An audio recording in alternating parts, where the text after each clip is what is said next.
ভিডিওটা শুরু হওয়ার প্রথমে সবার থেকে আমি ক্ষমা চেয়ে নিচ্ছি। এই পিঁচিমুখী ভোটকা পাড়া মুখ দেখতে হবে তোমাদের পুরো ভিডিও জুড়ে, কারণ বুঝতেই তো পারছো সকাল সকাল উঠেছি, ব্রেকফাস্ট বানাচ্ছি, সেটারই রেসিপি তোমাদের সাথে শেয়ার করছি।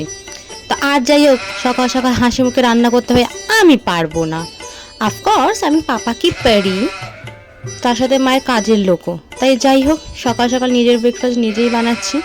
তো দেখে তোমরা বুঝতেই পেরেছো এটা স্যান্ডউইচই বানাচ্ছি। একদম বিরল রেসিপি, যেটা রান্না করতে প্রায় 2-3 ঘন্টা লেগে যায়।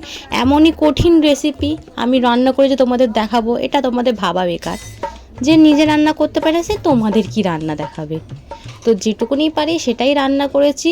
ওই শসার টুকরো ফুকরো একটু কেটে কুটে একটু ব্রেডের মধ্যে দিয়ে একটু চিজমিস ঘষে একটু ব্ল্যাক পেপার ওপর থেকে ছড়িয়ে দিয়েছি, চাটুতে ভাই মাখন দিয়ে সেঁকে নিয়েছি, ব্যাস রেডি আমার স্যান্ডউইচ।